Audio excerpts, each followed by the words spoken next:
अगर हम सोते वक्त तक कंटिन्यू स्क्रीन देखते रहेंगे तो सोने के 1-1.5 घंटे के बाद अपना ब्रेन जो की एक्टिविटी वो नॉर्मल आएगी। मतलब हमारी जो नींद हो रही है उसमें से आप 1.5-2 घंटा तो निकाल दीजिए।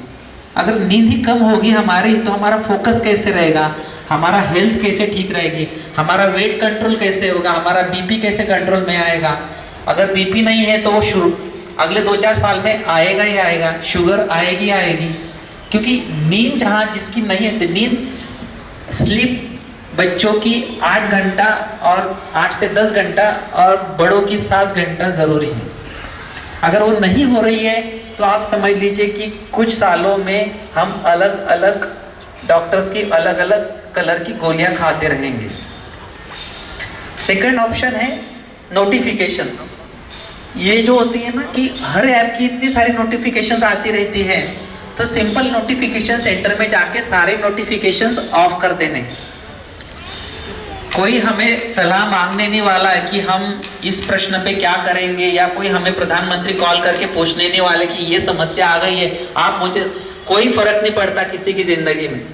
जिसको पड़ता है वो फोन करके बोलता है भाई मुझे मदद चाहिए, दीदी मुझे मदद चाहिए, मैं ऐसे ऐसे हूं, तुम आ जाओ। मोबाइल का उतना ही काम है।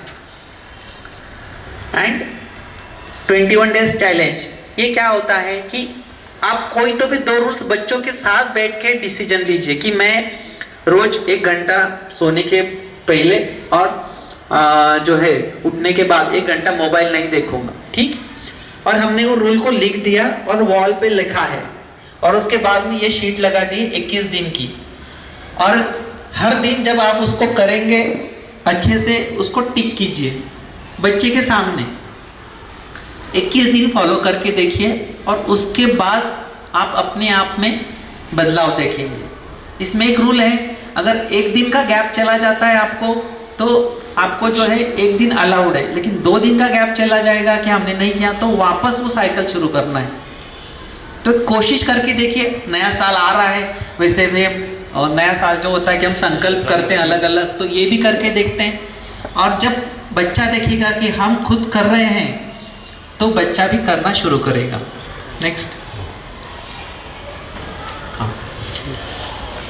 काफ़ी इसमें हम बात करते हैं कि मराठी में पर्टिकुलरली काफ़ी फेमस कोट है कि मुलांसोबत संवाद वाढवा, संवाद वाढवा, शाळेसोबत संवाद वाढवा। संवाद क्या होता है, मतलब हम बात तो करते रहते लेकिन वो बात जो है बातचीत वो इफेक्टिव है क्या, इफेक्टिव कम्युनिकेशन है क्या। तो जब बच्चों के लिए एज अ पीडियाट्रिशियन मैं देखता हूँ कि 2 बहुत बड़े फैक्टर होते हैं। एक तो उनके पेरेंट्स और उनके टीचर्स, क्योंकि वो उनके लाइफ के रोल मॉडल होते हैं, क्योंकि उनको देख के ही बच्चे आगे बढ़ते हैं। और उनका दोनों का साथ में आना और एक लेवल पे रहना बहुत ज़रूरी है।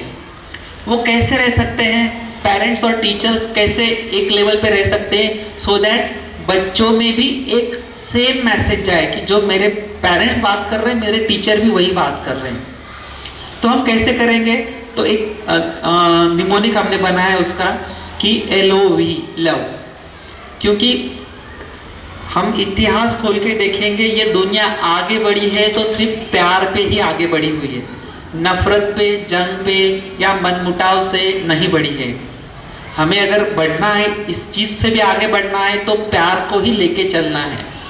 तो हम लव को देखेंगे तो लिसन, सबसे बड़ी बात है सुनिए सामने वाला क्या कह रहा है, आपके टीचर क्या कह रहे हैं, आपका बच्चा क्या कह रहा है। बहुत बार ऐसा होता है कि उनको सिर्फ कोई चाहिए कि वो सुन ले, सिर्फ उनको सॉल्यूशन भी नहीं चाहिए, वो खुद से ढूंढ भी लेंगे सॉल्यूशन। तो एटलीस्ट 2, 3, 4, 5 मिनट जो बात करे उसको सुनिए, भले आप समझ आए न आए, एक्टिंग तो कीजिए कि हाँ मैं हाँ हाँ ठीक है, ऐसा ऐसा ऐसा। तो ये फर्स्ट स्टेप हो सकता है।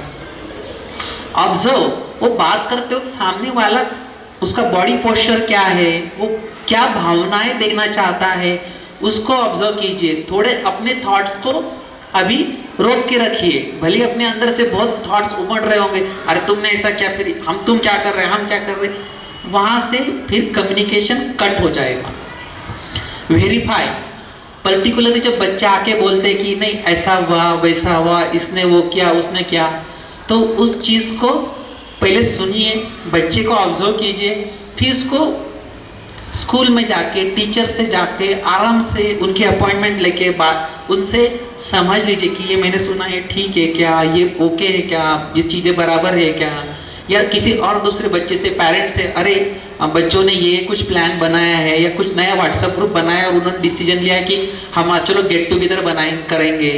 ये रिसेंटली मेरी बच्ची के साथ भी हुआ था, तो हमने उनके पेरेंट्स से भी बात की थी कि ऐसा हुआ क्या, हाँ ऐसा है क्या, ठीक है। तो इसको वेरीफाई करना ज़रूरी है।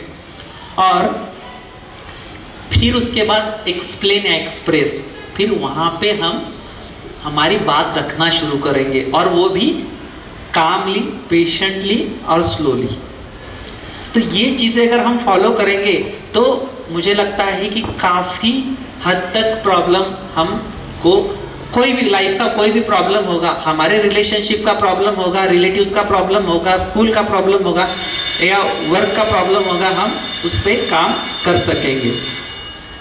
तो एक जो साने गुरुजी हमारे जो थे यहाँ के, काफ़ी फ्रीडम फाइटर और एक अपने आप में काफ़ी बड़े साहित्यिक थे, तो उनकी एक प्रार्थना हम भी गुनगुनाया करते थे कि खरा तो एकच धर्म जगाला प्रेम अर्पावे, the real religion is to love the others. लोगों से जो है प्यार से, मोहब्बत से बातें करें, ये सबसे ज़रूरी है। Next, back.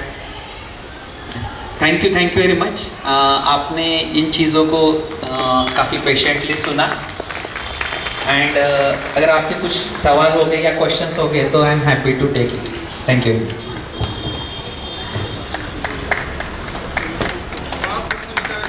मला एक प्रश्न आहे सर, जनरली सर्व पॅरेंट्सचा असेल, ज्यावेळेस मुलगा लहान असतो 2-3 वर्षाचा, तो खात नाही, तर त्याला खाण्यासाठी पॅरेंट्स मोबाईलवरती कार्टून वगैरे दाखवतात, आणि त्यानंतर तो इतका ॲडिक्ट होतो की तो 5-7 वर्षाचा झाला तर बिना मोबाईलचं तो जेवण करत नाही. तर अशा कंडिशनमध्ये आपण काय केलं पाहिजे? ते पण बरेच पालक मला विचारतात. तर यामध्ये जे आहेत आपल्याला सगळ्यात महत्त्वाचं, त्या मुलाचा जो टाईम आहे तो हळूहळू कसा कमी करता येईल त्याकडे आपण लक्ष देऊ शकतो.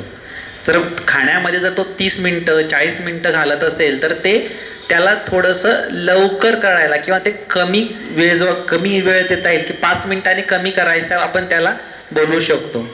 दुसरं की घरात आपण सुद्धा, म्हणजे मोठ्यांनी सुद्धा जेवताना मोबाईल बघतायत का, आजी आजोबा टी व्ही चालू आहे, टी व्ही समोर जेवण करता आहेत का, कारण त्यांचा वेगळी फेज आहे लाईफची. समजा त्यांच्या आयुष्यात टी व्ही मोबाईल खूप नंतर आलेले आहेत.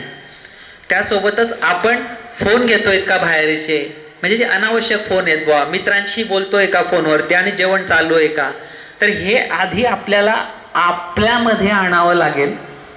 त्याच्यानंतर फॅमिली जे आपण म्हणतो एकत्र जेवायला बसणं, हे जास्त, हे पण आपण ट्राय करू शकतो की सोबत एकत्र जेवायला बसले आपण, आणि त्यात आपण त्याच्याशी जर इंटरेस्टिंग वेने संवाद साधण्याचा प्रयत्न करत राहिलो तर ते एक आपल्याला बरं पडू शकतं.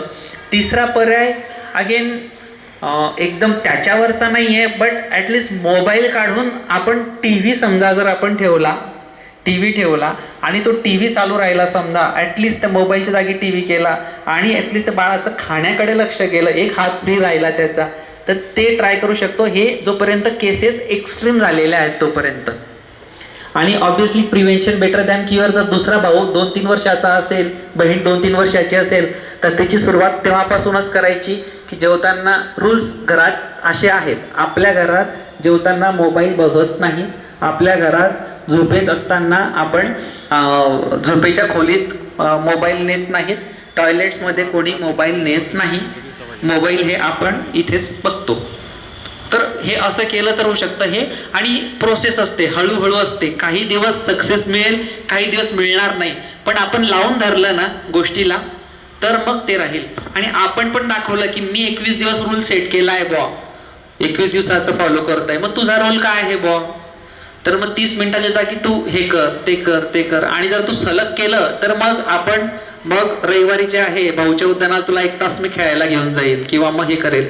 तिथे खाण्याचा आमिष नको. मात्र कुठल्याही गोष्टीला अभ्यास केला तर मी तुला हे देईल ते देईल खायला असं नाही. एखादी पेन्सिल असू शकतो, कलर बॉक्स असू शकतो, स्टोरी बुक असू शकतं.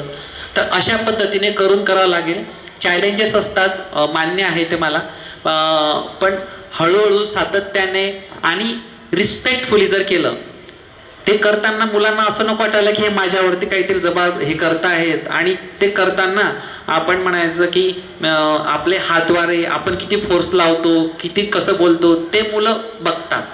त्याच्यामुळे प्रेमातनं हळूहळू जर त्या गोष्टी केल्या आणि त्याला 5-5 मिनिटाचा जरी टाइम कमी करत नेला तर ते होऊ शकतं. मागच्या वर्षी एक 10वीच्या मुलाने सुसाईड केली. मोबाईल न दिल्यामुळे त्याने 17व्या मजल्यावरून खाली उडी घेतली. प्लस आपली भुसावळची घटना होती की तीच कंडिशन होती. पोद्दार स्कूलचे 2 विद्यार्थी होते आणि त्यांनी पण सुसाईड केली होती. 8वीचेच विद्यार्थी समथिंग काय होते ते. तर फक्त मोबाईल न दिल्यामुळे अशा घटना होतात. पण ॲक्च्युली त्याच्या मागचं कारण होतं, मी सायबरचे इव्हेंट्स पण कंडक्ट करतो सर. तर ज्यावेळेस ती सुसाईड घटना झाली तर त्यांच्या मोबाईलवरती टेक्स्ट मेसेज आला होता की मिशन कम्प्लिटेड. तर माझी पॅरेंट्सला विनंती आहे की मुलगा ज्यावेळेस असे काही मोबाईल्स हँडल करतो तर आपलं लक्ष असलं पाहिजे. आणि सरांनी जसं सांगितलं की जास्तीत जास्त बोलणं तुम्ही विद्यार्थ्याशी ठेवा. तो शाळेत गेला, काय झालं, शिक्षकांनी काय बोललं, आज काय शिकवलं गेलं, काय काय ॲक्टिव्हिटीज झाल्या, याच्याकडे जर आपण लक्ष दिलं तर अशा कंडिशनमध्ये आपण मुलाच्या कनेक्ट येतो आणि तो थोडा मोबाईलपासून लांब जातो. पण सर असे मुलं सायकॅट्रिक कंडिशनला चालले जातात की त्या ह्या लेवलला जातात की ते सुसाईड करू शकतात. तर याच्याविषयी काही सांगू शकाल सर? कसं आहे, जसं आम्ही मेडिसिनमध्ये म्हणतो की अचानक अटॅक आला, अचानक नाही होत तो. त्याच्या आधी वजन वाढलेलं असतं, मध्ये मध्ये धाप लागायला लागलेली असते. आपण टेस्ट आज करू, उद्या करू, डॉक्टरकडे नंतर जाऊ, हे तर काय मला मस्क्युलर पेन होतं. आणि मला बऱ्याचदा सॉफ्ट सायन्स निग्लेक्ट होतात. जे मुलांमधले बदल, मार्कांमधले होणारी घट, त्याचा थोडासा होणारा संताप, चॉईसेस बदललेले आहेत असं आपल्याला जाणवू शकतं आणि ते दिसतं. आणि शिक्षकांशी नियमित संवाद ठेवा, शिक्षकांशी बोलत राहा. म्हणजे शिक्षकांचे फीडबॅक्स काय सांगताय शिक्षक, त्यांच्याकडे नीट ऐका. त्यांच्याशी जर आपण थोडंसं जर व्यवस्थित संवाद ठेवला, नीट समजून घेतलं शिक्षक काय म्हणतायत, तर बऱ्याचदा ह्या गोष्टी आपल्या लक्षात येतात की मुलांमध्ये काहीतरी वेगळं चालू आहे. आणि असं वेगळं चालू असलेलं आढळलं की तेव्हा जर आपण प्रयत्न केले तर ते होऊ शकतं. आणि तिसरा म्हणजे मुलांमध्ये आम्ही सांगतो की स्क्रीनिंग टेस्ट पिरियॉडिकली शाळांनाही आम्ही सांगतो की आपण काही मानसशास्त्रीय चाचण्या ज्या आहेत त्या देऊ शकतो आणि मुलांचे फीडबॅक घेऊ शकतो. त्यात मुलं रिस्पॉन्स देतात की असं झालं तर तुम्ही कसं कराल, तुम्हाला कसं वाटतं, काय वाटतं. आणि त्याबद्दल आपण हे बघतो की आम्ही 84 मुलांचा आम्ही सर्वे केला होता आणि त्याच्यात आम्ही उत्तर विचारली होती मुलांना, तर ती खूप प्रामाणिकपणे उत्तर देतात मुलं. पण काही काही कळतात की नाही, हे रेड झोनमध्ये चालली ती मुलं. मग त्यावेळेस त्या मुलांना बघून, त्यांच्याशी बोलून, चर्चा करून असं करू शकतं. पण त्याच्यासाठी शाळा आणि पालकांचा चांगला संवाद पाहिजे, त्यांचा एकमेकांवर चांगला विश्वास पाहिजे, तरच या गोष्टी आपल्याला शक्य होतात. एकट्याने आपल्याला घरी शक्य होत नाही. की आत्ता मीडियाची किंवा नेटची मुलांना सुद्धा गरज असते अभ्यासासाठी. मग आपण काही अभ्यासासाठी त्यांना ते प्रोव्हाइड करतो आणि काही गेम्स पण असे आहेत की मुलं त्याच्यात म्हणजे पार्टिसिपेट करतात, त्याच्यासाठी पण आपण ते प्रोव्हाइड करतो. पण आपण जेव्हा त्यांना सांगतो की आता मोबाईल ठेवून दे, तर ते यांचा प्रश्न आपल्याला असतो, तुम्ही जेव्हा अभ्यास करायला सांगता किंवा तुम्ही जेव्हा मला गेम्स म्हणजे जे काही तुम्ही खेळ निवडलाय त्याचं हे करायला सांगता तेव्हा तुम्ही स्वतःहून देता आणि जेव्हा आम्ही खेळतो तेव्हा तुम्ही काढून घेता. तर याचं सोल्युशन काय आहे? ही एक खूप चांगली संधी असते आपल्याला मुलांशी संवाद साधायला. त्यामध्ये आपण मुलांशी बोलताना मी तेच म्हणतोय की नियम ठरवून देणं आपल्याला हे महत्त्वाचं आहे. की तुम्ही ठीक आहे, गेम सगळ्यात पहिले तो जो गेम खेळतोय, त्या गोष्टी खेळतोय, त्याचं थोडं आपण सर्च करायचं आणि त्याबद्दल थोडी माहिती काढायची आणि थोडी माहिती घेऊन आपण पण त्या गेमबद्दल थोडं असं त्याच्याशी बोलायचं, अरे तो काय लेवल चालू आहे, मग तुला काय नवीन अवतार मिळाले का. मग मुलांना वाटतं अरे आपल्या आई वडिलांना काहीतरी कळतं बरं का, ते आपण काही खूप जास्त माहीत नसलं, थोडी थोडी माहिती घ्यायची, पण त्यांना असं एकदम नको वाटायला की यांना तर काहीच कळत नाही बुवा असं. तर थोडी माहिती आपण त्या गेमची आधी घेणं महत्त्वाचं आहे. त्याचं रेटिंग बघायला पाहिजे, ते किती वर्षासाठी चालू आहे ते, ठीक आहे, त्याच्या एजसाठी ते ओके आहे का हे आपण पाहायला पाहिजे. आता ॲक्च्युली मग आपण जर टाईम त्याच्याकडनं कमिटमेंट आपण पण घेणं आवश्यक आहे, की तू जसं अर्धा तास अभ्यास ठरवून तू केला ना, मग तुला जर मी गेमचा अर्धा मिनिट तास दिलेला आहे, तर तू अर्धा तास आधी जो आहे तो अर्धा तास जो आहे तो झाला की तो गेम द्यायचा आहे. मग त्या अर्ध्या तासाला काय करता येतं की 25 मिनिटं आई वडील माझ्यासोबत मला हे मदत करतायत बुवा, असं नाही की माझ्यावर प्रेशर आणताय किंवा माझ्यावर कंट्रोल आणताय. जेवढं त्यांना वाटेल की माझ्यावर प्रेशर किंवा कंट्रोल आणताय तेवढे ते जास्त उसळ्या मारायला सुरुवात करते. तर हे असं करून आपण निश्चित पाहू शकतो तसं.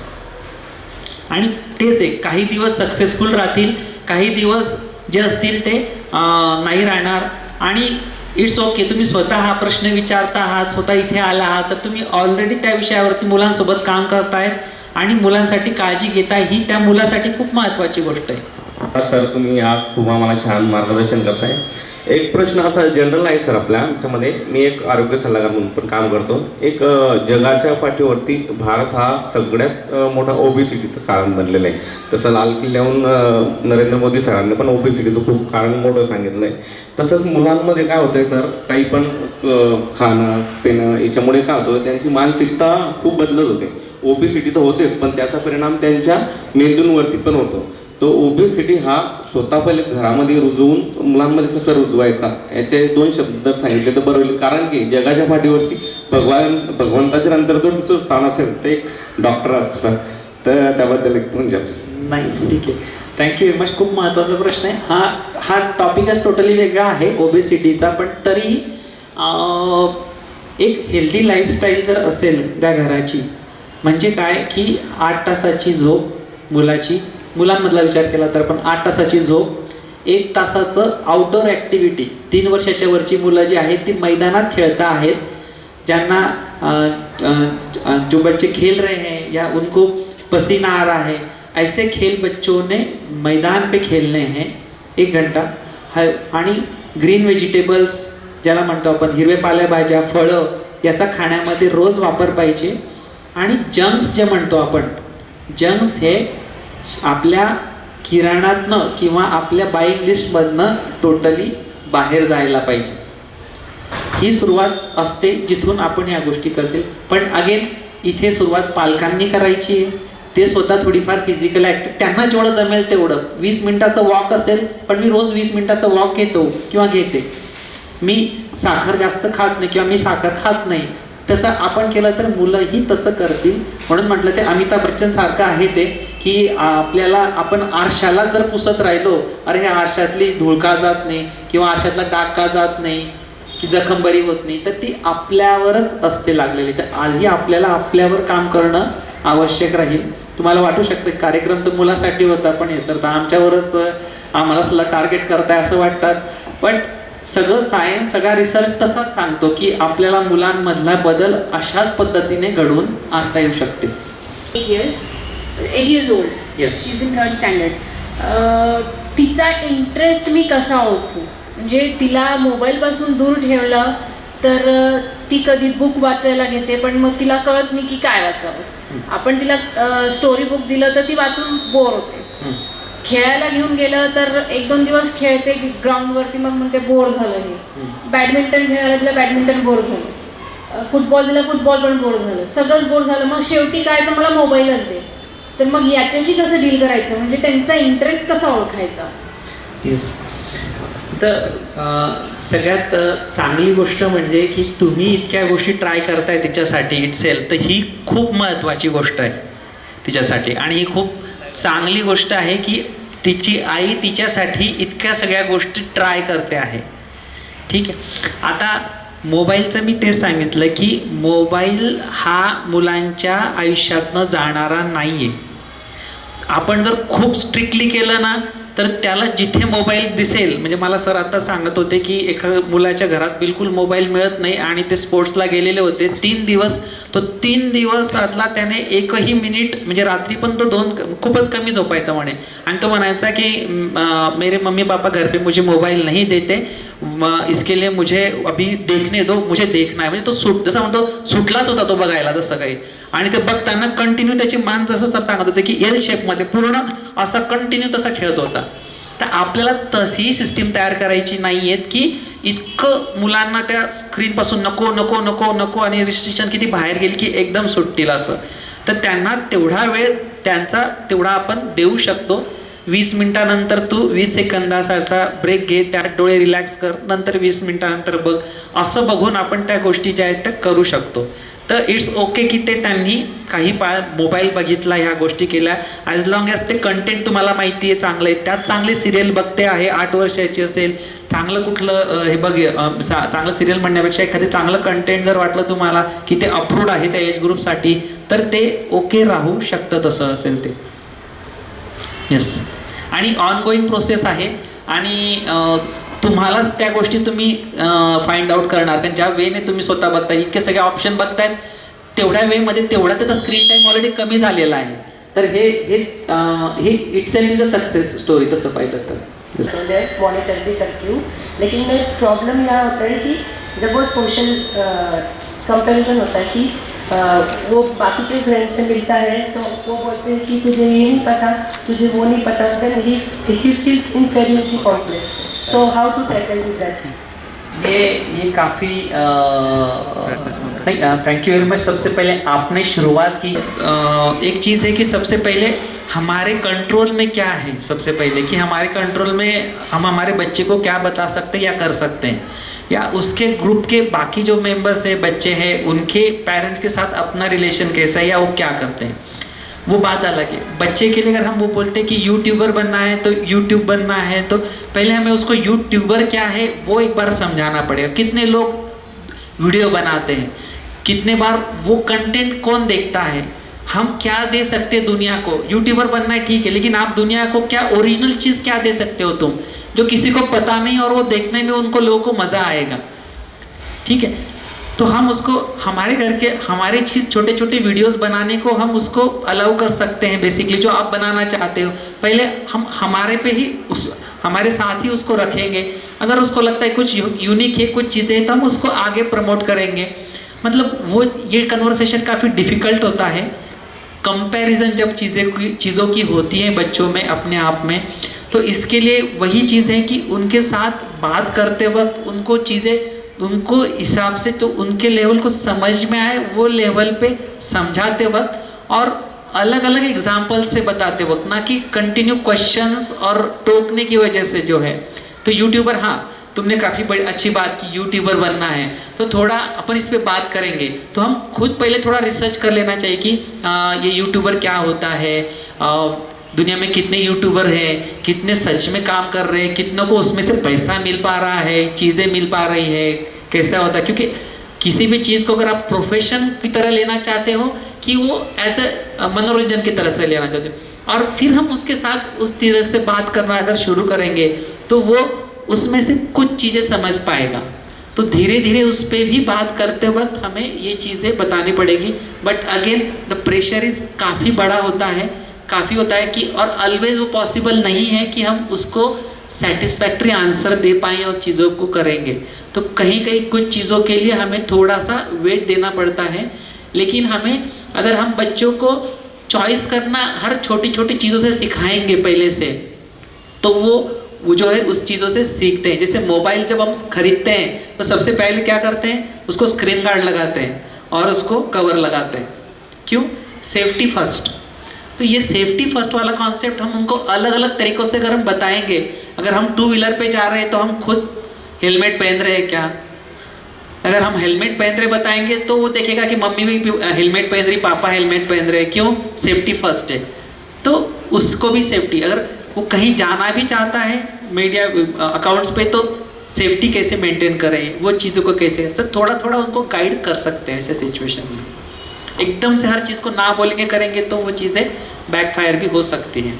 बट स्टिल आप उसके लिए इतना कर रही हैं, ये अपने आप में एक अच्छी चीज़ है और आप उसको बना के रखिए। क्वेश्चन है कि हम स्क्रीन टाइम या मोबाइल एकदम टोटली इरेडिकेट करना भी सही नहीं रहेगा, क्योंकि उनको आगे के लिए भी थोड़ी नॉलेज होना ज़रूरी है कि हर चीज़ के एडवांटेजेस भी होते हैं, डिसएडवांटेजेस भी होते हैं। तो मैं नहीं चाहूँगी कि मेरे बच्चों को टेक्नोलॉजी का कुछ ABCD भी ना आए। करेक्ट। तो टोटली मुझे इरेडिकेट नहीं करना है, Correct. But within some limits. Correct. तो अगर टीवी देख भी रहे हैं तो मेरा क्या रहेगा चॉइस कि सेलेक्टेड देखें। जैसे आज मैंने कहीं पढ़ा है कि मोटिवेशनल मूवीज़ या एनिमेटेड मूवीज़ होते हैं जो बच्चों को, जैसे कोई मूवी से वो बच्चे पेशेंस सीखते हैं, तो मतलब कुछ चीज़ें सीखी जा सकती है। तो हमारी चॉइस होनी चाहिए कि हम बच्चों को अच्छा दिखाएं या बुरा दिखाएं, डिपेंड। फिर अगर 10 मिनट ज़्यादा भी देख लिया, अगर चीज़ अच्छी है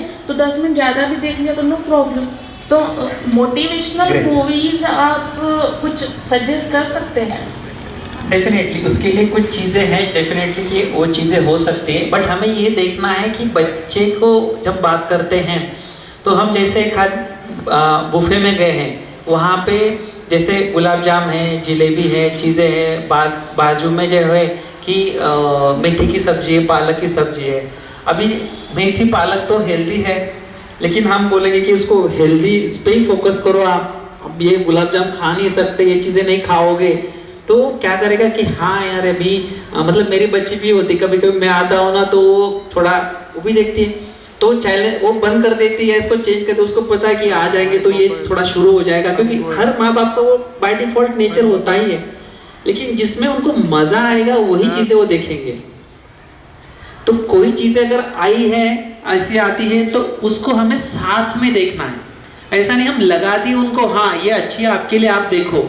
हम अगर उसके साथ देखेंगे, या कोई मूवी एक्चुअल मूवी आती है, हम थिएटर में जाते हैं क्योंकि वहाँ पे कुछ नहीं है, कि जैसे कोई मूवी आती है और देखेंगे, तो वो वहाँ पे कर सकते। तो कोई सिंपल हंसी मजाक वाली चोरी चुपके अपनी जो पुरानी मूवी थी, जो कॉमेडी मूवी थी, या कोई फैमिली मूवी होती है, तो उसमें से भी हम बच्चों को एक साथ देख के चीज़ों को, क्योंकि कोई भी चीज़ें बतानी है बच्चों को तो साथ में करनी पड़ेगी हमें, तो वैसी चीज़ें हम कर सकते हैं। और मोटिवेशनल में तो हम काफ़ी है, मतलब चीज़ों की एक लिस्ट काफ़ी उसमें से निकल सकती है, but anything which you think, अगर आप देख रहे हैं उसके साथ उसके बारे में बात करें। पुरानी सीरियल्स भी थी, देख भाई देख जैसी कोई चीज़ें थी, उसके एपिसोड्स होते हैं, या कोई माइथोलॉजिकल भी होती है, हमारे कुछ हिस्ट्री के भी होते हैं, तो उसमें से भी हम प्रेरणा ले सकते हैं बेसिकली। लेकिन वो हमें उनके साथ बैठ के करना पड़ेगा, क्योंकि उसका उसमें इंटरेस्ट नहीं होगा, क्योंकि गुलाब जाम बाजू में पड़ा हुआ है और हम मेथी बोलेंगे तो वो नहीं होगा। हम साथ में होंगे तो एटलीस्ट थोड़ा करेगा। एक गूगल लिंक बोल के ऐप है, फैमिली, गूगल फैमिली लिंक, तो सब पेरेंट्स ने वो अगर कनेक्ट किया तो बच्चा कितना यूज करता है पर्सनल मोबाइल। जैसे अभी कुछ मैम्स यहाँ आए, घर पे एक मोबाइल रखा है बच्चे के लिए, टीचिंग वाले स्टाफ है, तो एक गूगल फैमिली लिंक बोल के ऐप है, उससे आप पूरा मोबाइल उनका कंट्रोल कर सकते हो, इवन आप मोबाइल ऑफ भी कर सकते हो उनका। तो ये अगर सब पेरेंट्स करेंगे तो ये जो स्क्रीन टाइम वगैरह है ये सब कंट्रोल में आ जाएगा, थोड़ा बहुत, ज़्यादा नहीं कर पाएंगे। Yes. पर है एप्स वगैरह भी कंट्रोल कर सकते हैं Yes. सिंगल हैंडेड मोबाइल से। स्क्रीन टाइम डेफिनेटली मेजर करने के अलग अलग ऐप्स होते हैं, बट कोई भी अगर हम बच्चे का अगर मेजर करते हैं या उसका कंट्रोल लेते हैं तो पहले उससे बात करें। ऐसा नहीं कि हाँ मैंने अभी ना ये डाल दिया है, अभी मैंने यहाँ से स्विच ऑफ कर दिया है मोबाइल, तो ऐसा है क्या, ठीक है मैं इसको अभी डीएक्टिवेट करता हूँ। बच्चा कब वहाँ उसको वो मोबाइल को डीएक्टिवेट कर देगा वहाँ से, मतलब लिंक का समझेगा नहीं, तो उससे हम बात सबसे पहले करें। ये काफ़ी इंपॉर्टेंट सजेशन दिया है, लेकिन एक स्टेप में उससे पहले बोलूँगा कि हम बात करें कि देखिए हम ऐसा करेंगे, ऐसा है, ऐसा चीज़ें हैं, आपको ये चीज़ें उस पर फॉलो करेंगे, और हम साथ में देखेंगे कि पापा ने कितना देखा, मम्मी ने कितना देखा, आपने कितना देखा, तो वो चीज़ों से करेंगे तो बच्चे का टेकअप उसमें से अच्छा रह सकता है। जो बहुत ज़्यादा खाए जा रहे हैं, तो बच्चों को मतलब जो रेगुलर हमारी सब्जियां हैं जैसे पम्पकिन, बॉटल गॉर्ड, वो कैसे खिलाएं, क्योंकि उनके टेस्ट बर्ड्स जो हैं आजकल पिज़्ज़ा बर्गर ने इतना चेंज कर दिया है। So how to tackle that problem, because our family, entire family, हम लोग ये चीज़ें बहुत खाते हैं, पर बच्चों की जो फैंटेसी होती है कि नहीं हम लोगों को पिज़्ज़ा बर्गर ये ज़्यादा खिलाइए। So how to tackle that issue हो सकता है फैमिलीज़ में। तो डेफिनेटली इसके लिए जो है खाने की इच्छा होना और मतलब और क्या ज़रूरी होना, ये 2 चीज़ें बच्चों में हमें बात करना शुरू करना चाहिए। उसके लिए सबसे ज़रूरी है कि बच्चों को लेबल स्मार्ट बनाना ज़रूरी है। मतलब क्या कि बच्चों को जो फूड पैकेट्स हैं उसके पीछे जो उसके कंटेंट्स क्या छापे होते हैं बेसिकली, उसमें उनको पढ़ना शुरू करने के बारे में बोलना कि उसमें शुगर कितनी है, सोडियम कितना है, फैट्स कितना है, और ये आपके एज से साइंस क्या रिकमेंड कर रही है आपको, उसको आप कंपेयर करो। बच्चे क्या करते हैं, सिर्फ आप बताएंगे तो नहीं सुनेंगे, उनको कुछ तो एविडेंस लगेगा कि क्या क्या है, क्या देखो। मेरी बच्ची कुछ बोल रही थी कि मुझे उसने एक डिसीज की ट्रीटमेंट बोली, तो मैंने उसको बोला की हाँ उसकी ये ट्रीटमेंट आहे. नाही बाबा वो तरी तुम्ही एकदा ना ते गुगल करून बघा म्हणे लेटेस्ट काय ट्रीटमेंट आली तर तुम्हाला कळेल. तर दे वांट वैलिडेशन. वो सिर्फ आप बोलेंगे तो नहीं सुनेंगे, तो उनको कुछ एविडेंस लगेगा. तो हम उनको ऐसा कर सकते हैं कि उनको लेबल स्मार्ट बनाएंगे कि पीछे का लेबल पढ़िए और उसके बारे में सोचिए. क्या दूसरी चीज़ है, ये मैदा बनता कैसे है, प्रोसेस कहाँ है, वहाँ की फैक्ट्रीज कैसे होती है, चीज़ें कैसी होती है, इसके भी कहीं कहीं जो होते हैं आर्टिकल्स आते हैं, उसको बचा के रख के बच्चों को उसके बारे में बात कर सकते हैं.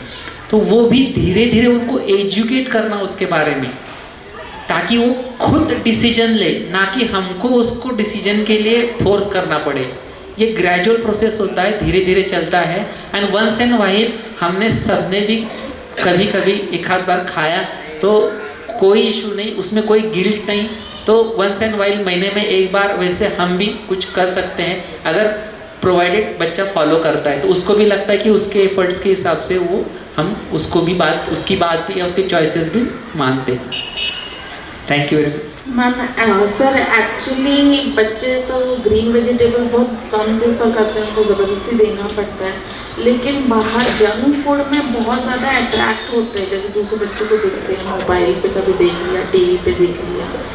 तो फिर मैंने उनका क्या किया है कि उनको लिमिट दे दी है, वीकली आप एक बार चॉइस करें. Very good. तो मतलब लेकिन बच्चा कैसे हैबिचुअल हो जा रहा है कि नहीं, उसको ऐसा लग रहा है कि शायद ये बहुत हेल्दी है, हमारे लिए हमेशा के लिए फिक्स हो गया. तो ये भी तो एक जगह पे सही, मतलब कितना इसको कंट्रोल करना चाहिए.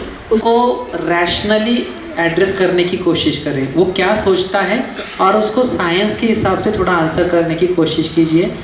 अगेन सिंपल आंसर नहीं है, वन साइज हर बच्चे को फिट नहीं होगा, लेकिन अपने आप में ये कम्युनिकेशन स्टार्ट करना नॉन थ्रेटनिंग वे से, उसको प्रेशर न डालते हुए, उस पर ज़्यादा जोर ज़बरदस्त नहीं करते, उसको धीरे धीरे समझाते हुए. तो ये जर्नी है, धीरे धीरे होके वो चीज़ें समझेगा, ऐसे हम कर सकते हैं definitely. Thank you. Thank you. Good morning to all dear parents. It was a very nice session indeed. Was it? Yes. So this information you gave us, it was very much useful to us. The ABCD you taught us about the digital hygiene, and I think all the parents will be benefited from this session. Thank you so much, sister, for organizing such a session. And in future also, we would like to attend all these sessions, all these type of sessions. And I would like to thank Tayade sir. He has given us a lot of information about the cybercrime and all. And thank you so much to all the parents for listening this patiently. Thank you. Thank you, sister. Lack of concentration, मतलब किसी चीज़ को जो है, कोई चीज़ जिसको patience लगता है, concentrate करना होता है. हालांकि ये उनके एज के हिसाब से भी ये चीज़ें हो सकती है. सबसे जो चिंता वाली बात जब होती है कि ये थोड़ा सा डेंजर जोन जो है जोन में जा रहा है, जब से लगता है कि बच्चे के जो अचानक से जो चीज़ों में पहले पसंद ले रहा था वो अचानक लेना बंद कर देता है, या अचानक से उनके रहने में चेंजेस आ जाते हैं, प्रेफरेंसेस में चेंजेस आना शुरू हो जाते हैं. शेयरिंग जो पहले करता था अभी करना कम कर दिया है चीज़ों को. बात पे छोटी चीज़ों पे भी एकदम छोटी चीज़ों पे बहुत बड़ा रिएक्शन देना शुरू कर दिया है. तो ये चीज़ें जो होती है, तो ये चीज़ें भी अपने आप में दिखाती है कि कहीं ना कहीं ये थोड़ा सा एडिक्शन की तरफ या डिपेंडेंसी पे की तरफ जा रहा है, जिसकी तरफ हमें थोड़ा ध्यान दे के देखना पड़ता है। सेकंड थिंग, इसके स्कूल के ग्रेड्स कम होना, मार्क्स कम होना, दोस्तों के साथ थोड़े से जो इनके साथ पहले से मेल जोल था अच्छे से, अभी उनके साथ उतना अच्छे से मेल जोल नहीं है या प्रेफरेंस नहीं करते, अकेले रहना पसंद करते हैं। तो ये चीज़ें होती हैं, एक कोई अलग ही नए फ्रेंड्स बनाना शुरू कर दिए, ये तो पहले नहीं थे, ये तो अलग लोग आना शुरू हो गए। तो ये सारी चीज़ें जो होती कि उनके लाइकिंग्स वगैरह चेंज हो रहे हैं, तो ये अपने आप में जो होते हैं कुछ रेड फ्लैग साइंस होते हैं जो बच्चों में हम देख सकते हैं कि थोड़ा सा डिजिटल ओवर एक्सपोजर की वजह से आ सकते हैं। हम चाहते हैं कि बच्चों को स्क्रीन टाइम से दूर करें, पर आजकल ऑलमोस्ट पढ़ाई स्क्रीन से होने लग गई है। वो लोग मोबाइल से ही पढ़ते हैं, उनको अब पेरेंट्स, कोई पेरेंट्स नहीं होते कि जिनको इतना आता है, तो वो मोबाइल में देखते हैं। अब बच्चों को नोट्स भी मंगाने होते हैं तो वो भी मोबाइल पे ही आते हैं, फिर वो कंटिन्यू मोबाइल में देखते हैं, लिखते हैं। हम बहुत कोशिश करने के बाद में भी बच्चे मोबाइल से दूर नहीं हो पाते हैं सर। अब हम उनको काफ़ी टाइम, हाँ ठीक है, हम हर टाइम प्रिंट्स भी नहीं ला कर दे सकते हैं उनको कि भाई हम प्रिंट्स ला दिए, बच्चे प्रिंट से लिख रहे हैं। तो इन सब चीज़ों से, और फिर रही फ्रेंड्स की बात, हर साल उनका डिवीज़न चेंज होता है, फ्रेंड्स चेंज हो जाते हैं, फिर वो उस साल नया फ्रेंड बनाते हैं, फिर वो एक कि भाई पुराना छूट गया, नया फ्रेंड मिल गया। तो बच्चों में एक कम्युनिकेशन जो एक अपने हमारे टाइम, मतलब हम स्कूल जाते थे या कॉलेज जाते थे तब था कि भाई हाँ हमारा जो फ्रेंड है वो हमारे साथ फर्स्ट से था तो वो 10th तक हमारे साथ था, फिर उसने वापस कॉलेज भी हमारे साथ में ही ज्वाइन किया था। वो एक होता है जो आजकल के बच्चों में नहीं हो पा रहा है, तो उस चीज़ों से हम बच्चों से कैसे फेस करें?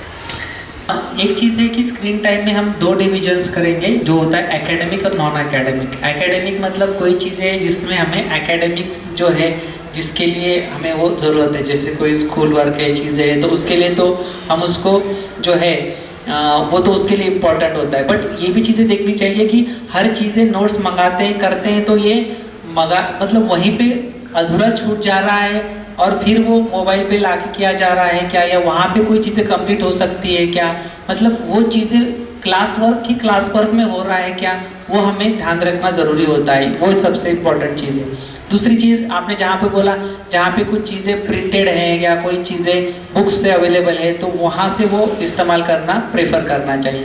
थर्ड है, कुछ चीज़ों में हम अवॉइड नहीं कर सकते और वो चीज़ें हमें भी पता है कि वो चीज़ें अवॉइड नहीं कर सकते, बट दैट्स ओके कि वो चीज़ें ज़रूरी भी होती हैं। अभी दोस्तों का और इन चीज़ों के बारे में जो चीज़ें बताई जाती हैं कि कुछ चीज़ें जो होती है बच्चे को खुद से एक्सप्लोर करनी होती है, और कंपैरिजन जो हमारे वक्त उनका और आपका जो कंपैरिजन हम करेंगे तो वो बहुत बार क्या होता है ना, मतलब वो लागू नहीं होता है, क्योंकि हम अलग सर्कमस्टेंसेस में थे, ये अलग सर्कमस्टेंसेस में है बेसिकली। तो साथ में मैं यही बोलता हूँ कि हमारी जो फिजिकल एक्टिविटी जो बोलते हैं कि डेली फिजिकल एक्टिविटी जो होती है कि उसमें हम बच्चों को एक्टिव रखें, तो वहाँ पे हो सकता है कि हमारे बच्चों का एक ग्रुप बने जो कि कंटिन्यू रहेगा, कि वो साथ में वो बैडमिंटन पसंद करते तो बैडमिंटन वाला ग्रुप बन गया, या वो फुटबॉल है तो फुटबॉल वाला ग्रुप बन गया। तो शायद हो सकता है कि वहाँ पे उनको जो है फ्रेंड्स जो है वो थोड़े लॉन्ग टर्म भी उसको मिल सकते हैं इस हिसाब से। तो जस्ट डिवीजन चेंज हो रही, इसके लिए उनकी फ्रेंडशिप नहीं हो रही, तो वो थोड़ा इशू टेम्पररी हो सकता है, बट स्टिल वी कैन, ये ऐसी अपॉर्चुनिटीज़ हो सकती है जहाँ से हम बच्चों को जो फ्रेंड्स के साथ ज़्यादा दिन तक रह सकते हैं उसको जो है उसको फ्रेंडशिप कनेक्ट बना के रख सकते हैं, या उनको बाकी चीज़ों में भी इन्वॉल्व कर सकते हैं चीज़ों को, जैसे बाद में आपके बर्थडेज को बुलाना या कहीं पे साथ में जा रहे हैं तो उनको भी एक आध 2 फ्रेंड को जो अच्छे हैं उनको बुलाना, तो वो कनेक्ट भी हम बना के रख सकते हैं उससे। बहुत खूबी से सर ने हमारे चार्ट्स, यानी जो आपने गूगल फॉर्म भरा वहाँ से लेके एनालाइज करते करते उन्होंने हमें संक्षिप्त एक्रोनिम सिखाया, टॉक का, लव का। बहुत बहुत धन्यवाद sir, thank you so much, and really you have given the session to empower parents, safe children, यानी सशक्त माता पिता, सुरक्षित बच्चे। ये आज हम यहाँ से ज्ञान लेके जा रहे हैं, ऐसे मैं सोचती हूँ और विश्वास रखती हूँ कि आप आज आपने यहाँ जो भी ज्ञान प्राप्त किया है वो आप प्रैक्टिस लाने में कोशिश करेंगे। इसके लिए सबको all the best and sir को दिल से धन्यवाद, और पेरेंट्स को भी मैं दिल से धन्यवाद करना चाहती हूँ कि आपने समय निकाल कर यहाँ आए। जैसे सर ने बोला कि आपने फॉर्म भरा, इसका मतलब आप एक कदम आगे बढ़े, और आपने सवाल किए, इसका मतलब आप यहाँ आए, सेकंड स्टेप है, आप सवाल कर रहे, थर्ड स्टेप है, और जाके आप प्रैक्टिस करेंगे जो चीज़ें आपने यहाँ से सीखी है, तो हमारे लिए और अपने बच्चों के लिए ज़रूर फ़ायदा होगा। और फिर एक बार मैं मैनेजमेंट की तरफ से आपको दिल से धन्यवाद करती हूँ, एंड पेरेंट्स को भी जो आप अपना समय निकाल कर यहाँ अपने लिए और अपने बच्चों के लिए आए। Thank you so much.